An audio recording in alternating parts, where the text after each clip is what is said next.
Now, President Trump started his day like he starts many others, rage tweeting against the haters and the losers and the mainstream press. Now, what is different about today is that while he's doing it, he is also hosting what is called a social media summit. Now, what is very interesting is no social media companies were actually invited to this summit, so no Twitter, no Facebook, and that's kind of weird because you would think you would want to talk to the heads of these companies, especially if you have a grievance like you do Donald Trump. Now, though Facebook and Twitter weren't invited, I have a list of who was. And you're going to love this list, right? So first we have Bill Mitchell. Now, Bill Mitchell, if you're not familiar, he's a radio host who has promoted QAnon.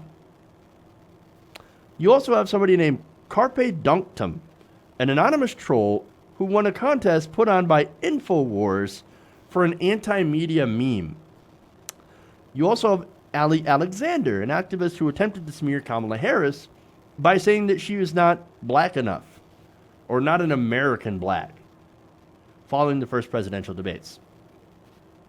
You also have James O'Keefe, who's been described as a guerrilla journalist. He's the guy who basically ambushes people. Charlie Kirk, the founder of the right-wing student group, Turning Point USA, and a man named Benny Johnson.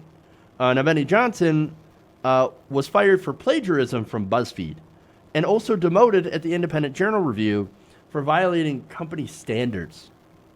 So that is your social media summit attendee list. That is a real high-quality group of people, the best people, the best people, right? So now what is the subject? Social media bias against Donald Trump and his supporters. Of course. In fact, here's his tweets on it.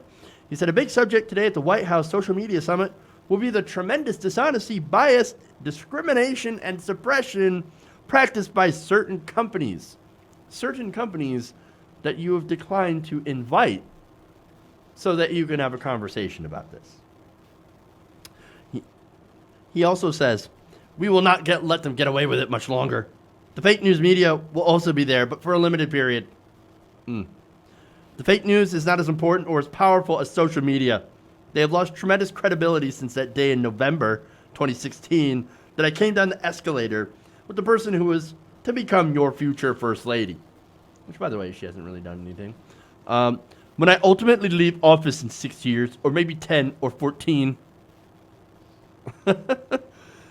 they will quickly go out of business for lack of credibility or approval from the public. Now, does he realize that cable news has been dying for longer than he's president, right?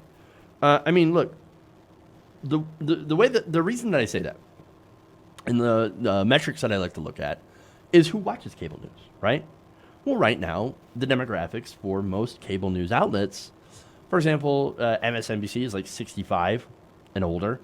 The average viewer, Fox News viewer, is between the ages of 69 and 72.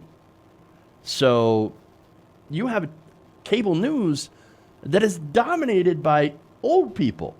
Now, I want to go to a poll here from Pew Research, right?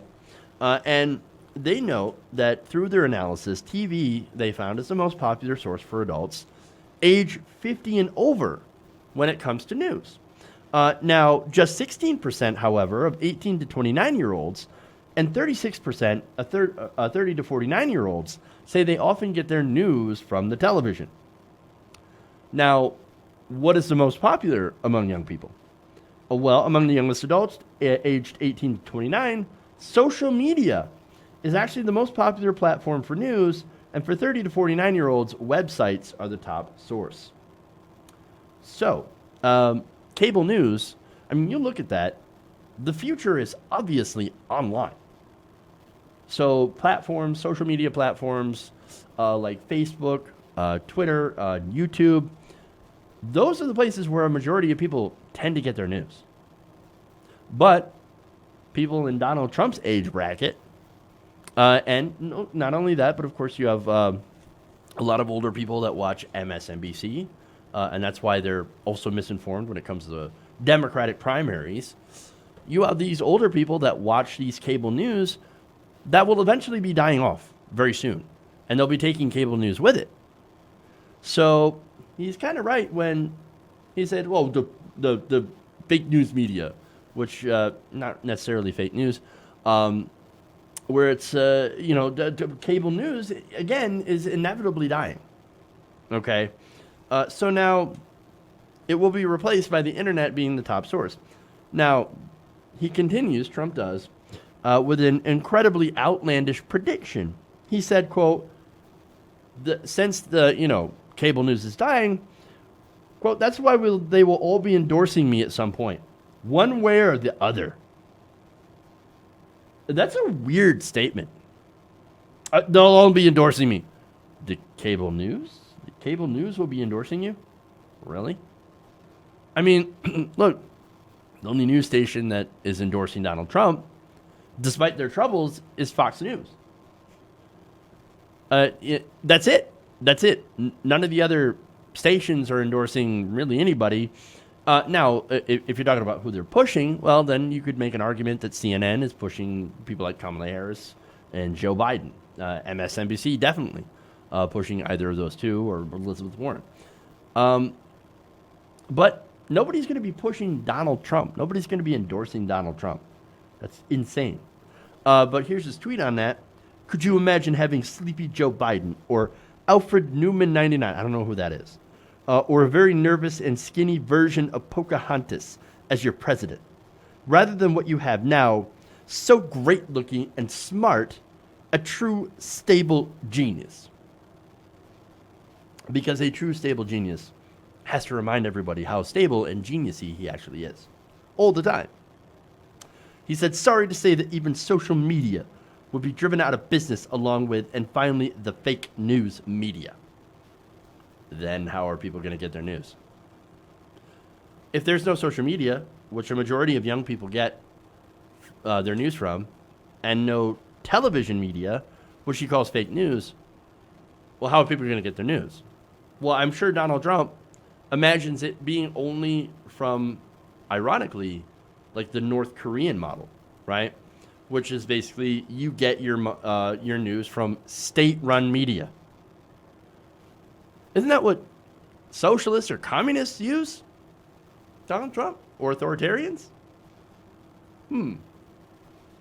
But he's a wannabe authoritarian.